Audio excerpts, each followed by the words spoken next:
These are the 4 versions of the Turnpike Toll Gun. This is the final version. You can identify it as the final version because the screws are totally corroded into the body of the gun, and it is entirely plastic.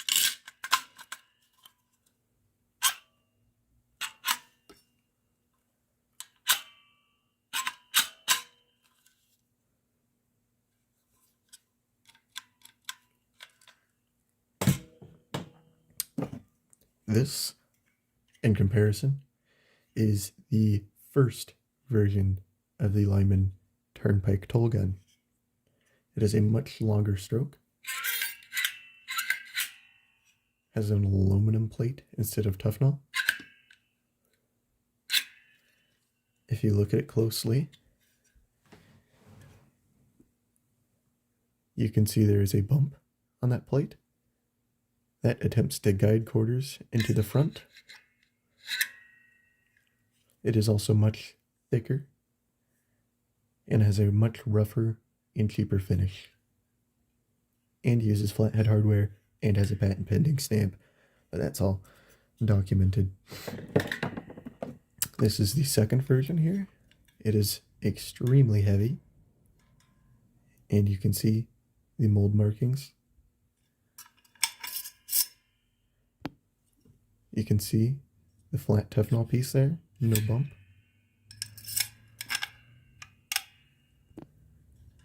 You can see the shorter stroke.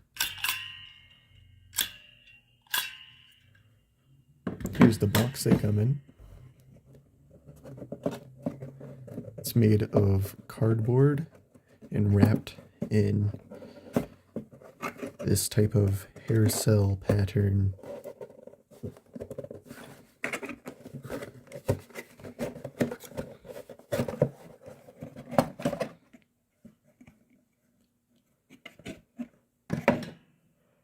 This is the promotional paper.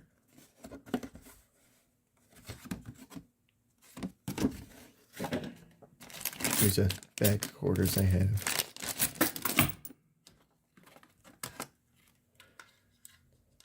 This is not supposed to be in there. I put it there because it looks cool. Normally, there would be bare cardboard behind it.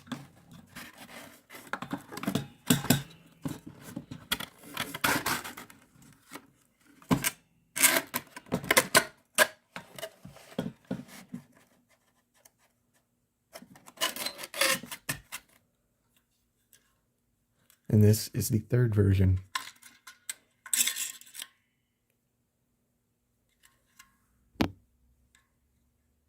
Tufnol still in there.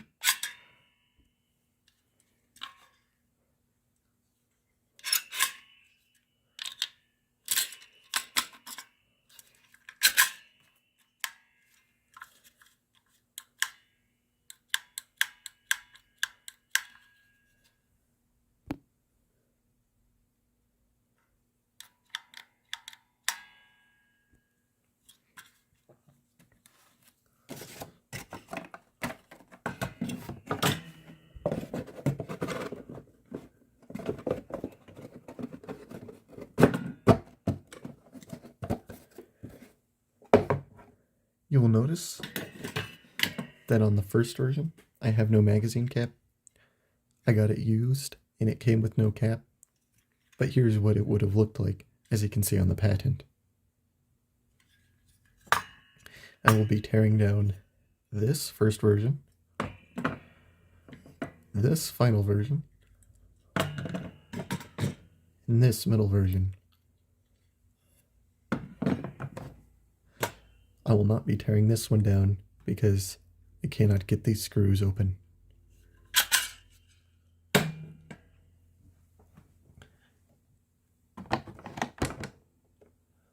I'll just be using a simple Phillips here.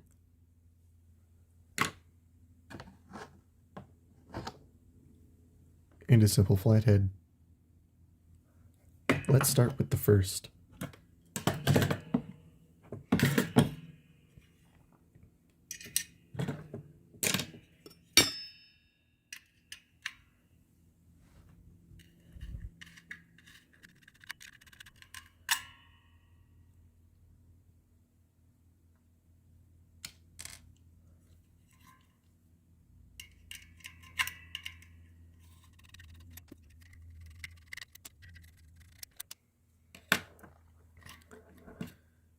Before we go any farther, I'll show you a fun fact about this. You cannot mount this plate in the opposite way, like this, because these screw holes are at different intervals.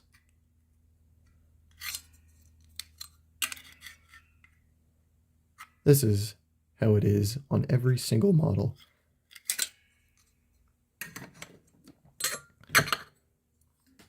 So with that out, you can see the mechanism here. The bump to guide the quarters.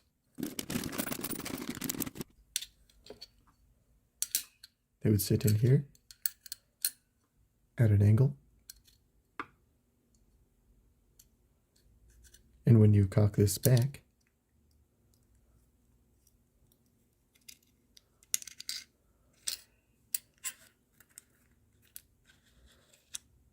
the quarter would fall in here and then be pressed up against this bump of the trigger.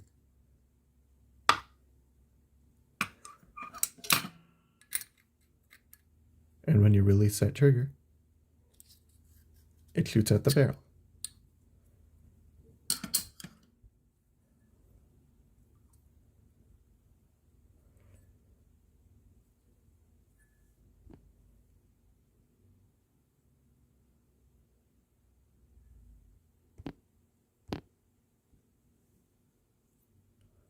To disassemble your trigger, you're going to put your flathead screwdriver in this little notch and pry out.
And the other side.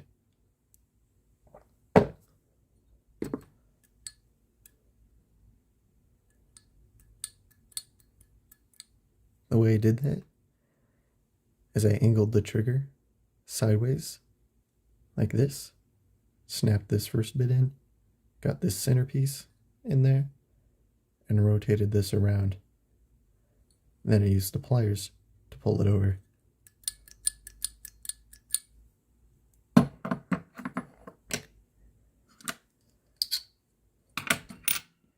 Now that we understand how it works, let's go ahead and shoot it. Before I assemble it all the way, I will show you something.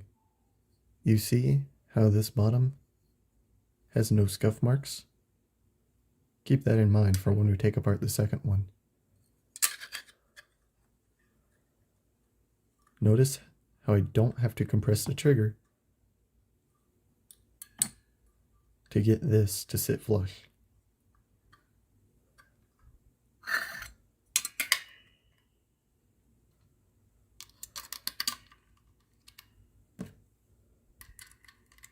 When assembling, make sure to not torque down one screw all the way until you have all four inside.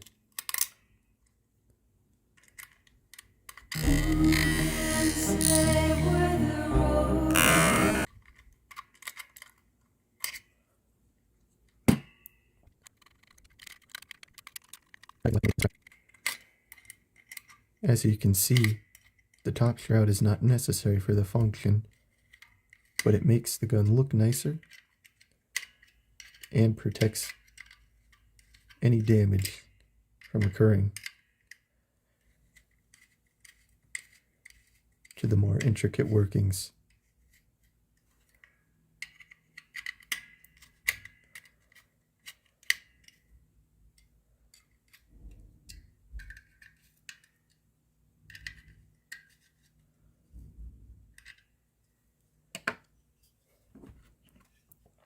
To load, you can place 1/4 in the barrel.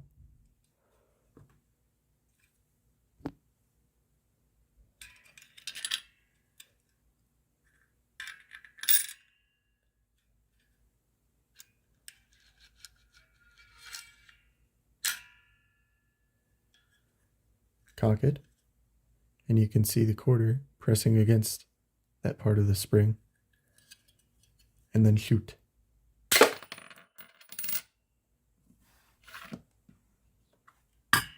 You can also load from the front,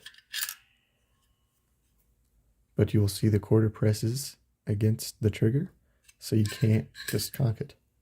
You have to release the trigger and then cock the gun while having it pointed in a downward and back angle. And then before you release the hammer lever cocking bit, first release the trigger, and then you can release the hammer bit, and then shoot it again.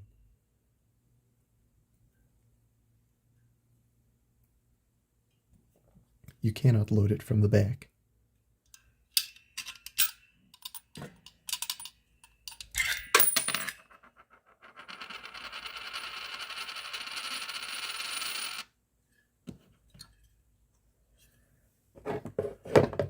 I won't be taking apart any more triggers because that was more trouble than it's worth, and you've already seen it once. But we'll now move on to the second design, which is much heavier. I don't have a scale that can accurately weigh these, but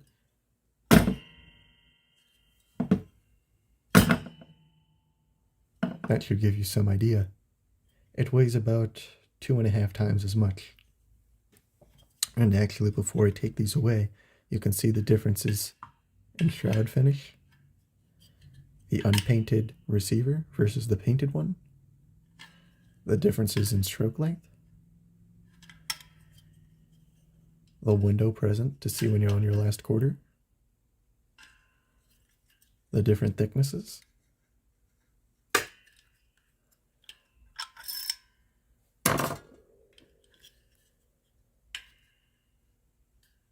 The differences in the spring dowel.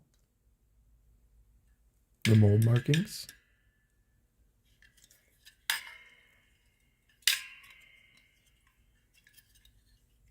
And the differences in the 1/4 slider,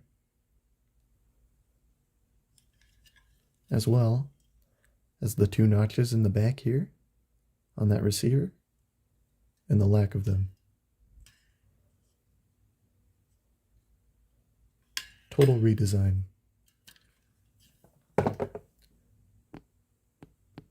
Now let's take this one apart.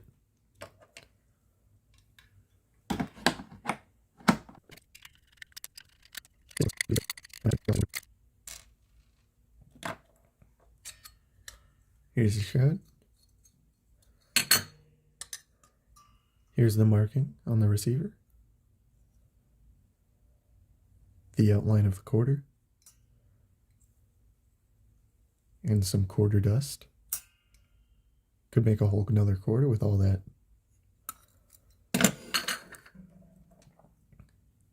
And the body of the gun.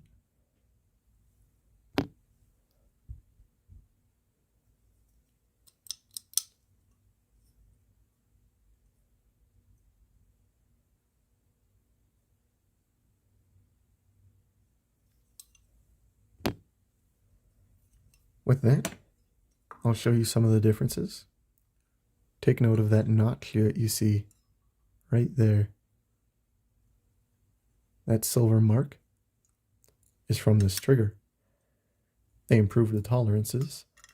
Now, when I have to assemble it, I cannot fully press these pieces together unless I can press the trigger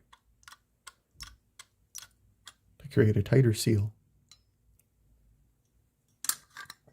And they shortened the stroke by shortening the required distance that this piece has to sit at. That way, a quarter only sits here, and when you cock it, goes down here and sits up against here, making it more compact and easier to compress, as well as the removal of the bump, which, when fired, would rub really fast across the surface of quarters and make them jangle. But it wasn't needed, and it made the gun more reliable without it.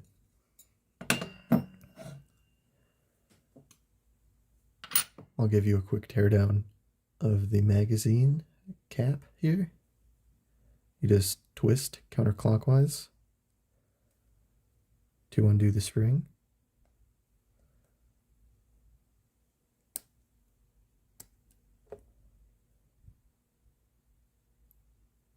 Same goes for this top bit, but you get the idea. This is unfinished at the top, and the bottom is finished. To reassemble, simply line up that, and then twist clockwise while pressing down.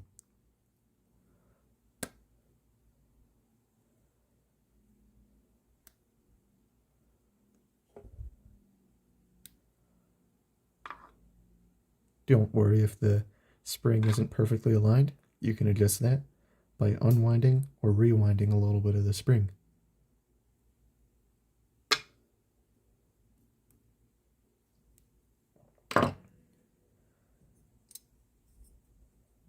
Now you can see this window cut into there.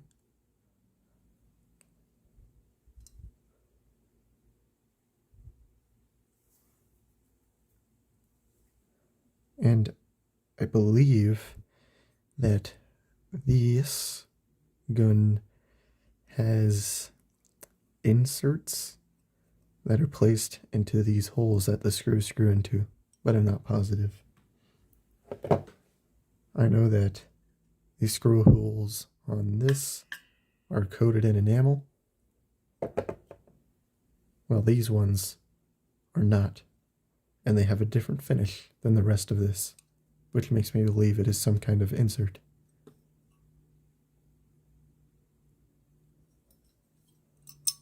Now we will reassemble.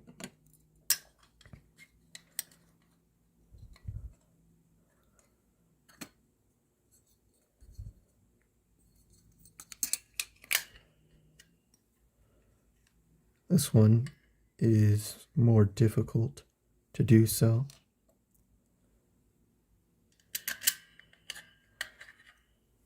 Because the trigger presses up against you and makes it difficult to position. So I like to just put screws through the shroud and receiver and then screw them in a little bit to line this up and clamp it down solid.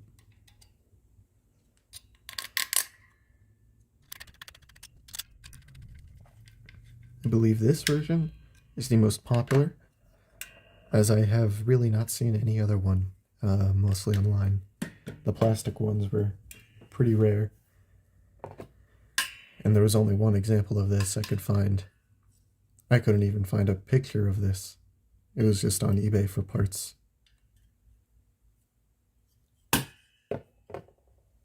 So I'm guessing it didn't sell a whole lot, or the people didn't keep them very well.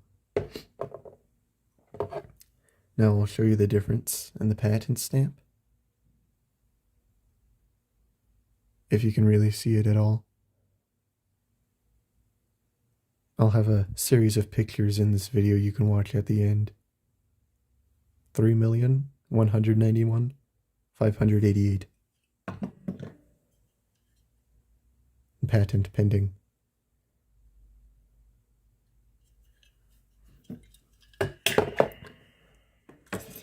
Now, we will move on to the plastic polymer bodies.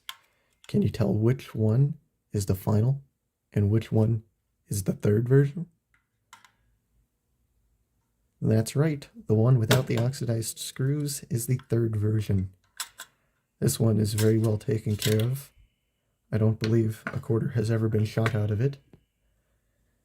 And it's been kept in the box all the time. That's how we still have it. It's very nice looking. Super shiny trigger. That nickel plating is beautiful. And the self-tapping brass hardware sticks out the bottom on these. And you can see the rougher, I guess, finish on these. I have kind of trouble putting the magazine in.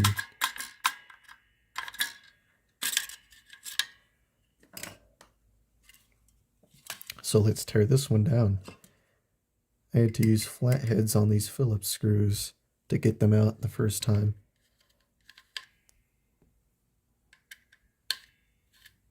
They almost didn't want to come out, but there we are.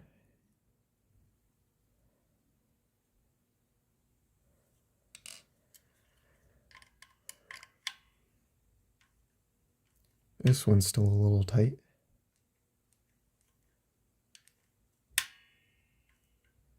Japanese Phillips ones are much better because they don't have the stupid angled tip that just encourages stripping.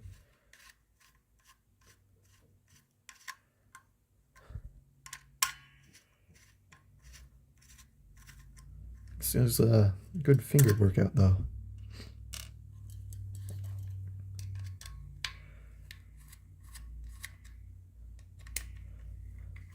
On the plastic ones, don't leave one screw fully screwed in. Always screw the last two out at the same time, and vice versa for reassembly. They're much more fragile.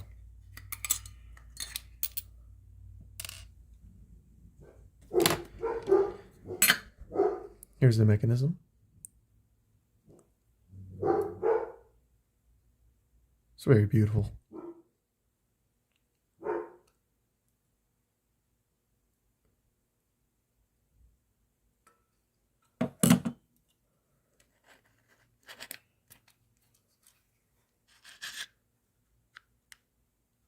Look at that.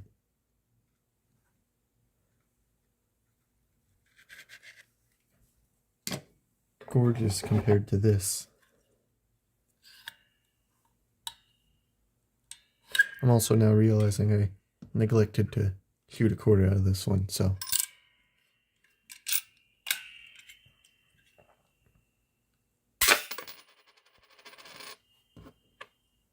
There's the quarter.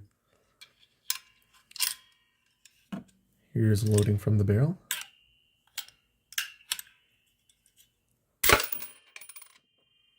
They're fairly inconsistent in power. Here is loading one into the magazine and then having it slide out the barrel. And here's doing that vice versa.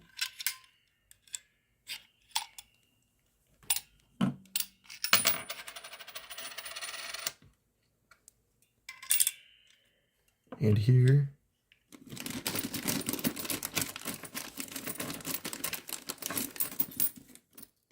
is shooting a few.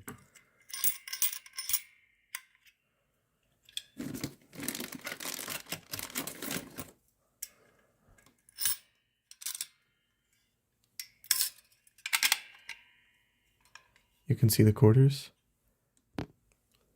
in there and the inside of the chamber. Cocking it back and shooting.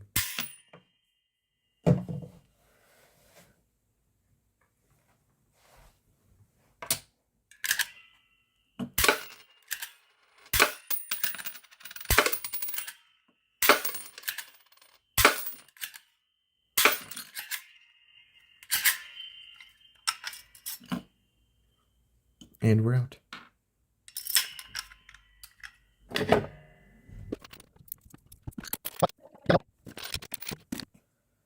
So here you can see the mechanism here on the lower. These guns are much lighter, and I'll give another drop comparison on the table. Only with this one, because they weigh the same, and that one's a little less nice. So for reassembly, take this, put it on here. You can see, same stick.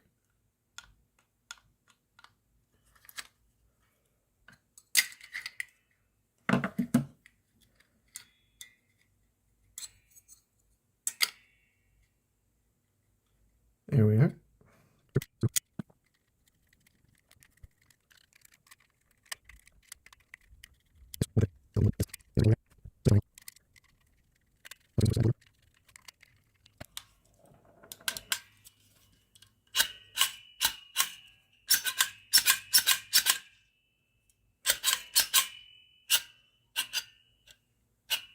By the way, that scraping noise is the spring scraping on the edge of the shroud. It is not the Tufnol. It took a while to figure out what that was for me. Yeah, I have that problem on this one too. It's not present. Actually, it is a little bit on that first one, but it's mostly worn smooth. And so now we have this one, which I haven't been able to take apart, and it looks like there's some text stamped on there, which will be interesting to find out if we ever do.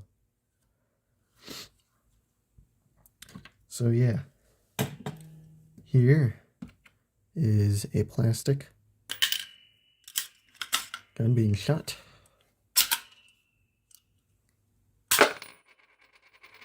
I find that these ones are typically a lot stronger and a lot more pleasant. They're, not super cold, and they're nice and light. They do feel a little bit greasy, though. I guess that's just what happens after 80-year-old plastic exists for a little while. Some rattles.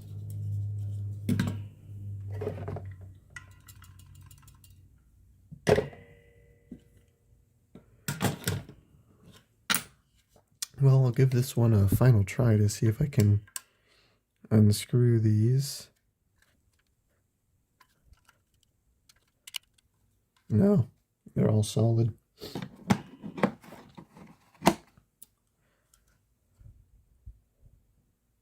It's a shame. I'd love to find out what text is in there.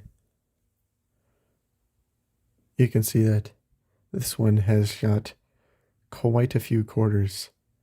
No, that's not metal. Well, practically is now, but that's still Tufnol.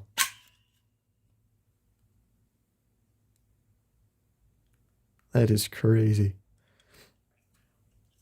Definitely got some good use out of this one.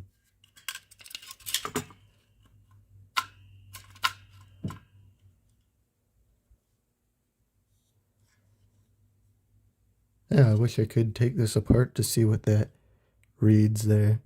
It's too precise to just be something. All I can make out is an E, an S, and you can see there's other stuff that continues, but can't quite read it. that'll be all. And 2 of these guns I will list on eBay. Whoa! That was...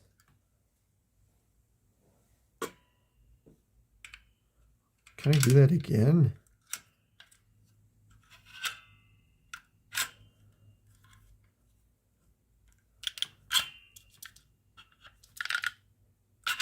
Huh. This one doesn't want to slide in there.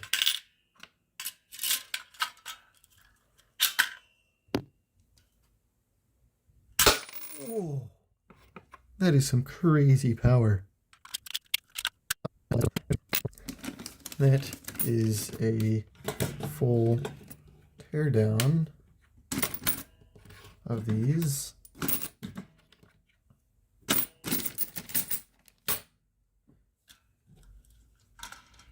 I'm going to keep this one in the box, and I'm going to be keeping this one. But the very first version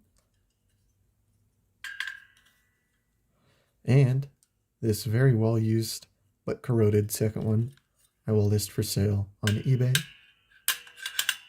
because I really have no use for 4 of these. It's like $100 each, so the prices are decreasing, because I read an article from 2013 that listed each on eBay for about $165. So you're getting a good deal. This one, of course, will be listed for below fair market value, because it's not really a fair market gun. Pretty bad condition. But yeah, I'll list those. And that is going to about do it.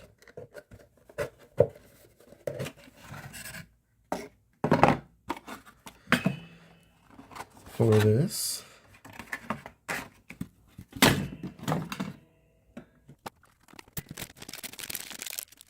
I'd love to cover the maximum capacity of these guns, but I don't have enough quarters. So this is already, I believe, 22 quarters that I have, and that's a lot of quarters. I believe there is an article somewhere on the internet that talked about the maximum capacity. If there is, I'll find that and put that number in here and link all of those articles in the NeoCity's website I'm doing. And yeah, that's all. Those are all the guns taken down and reassembled. Thanks for watching.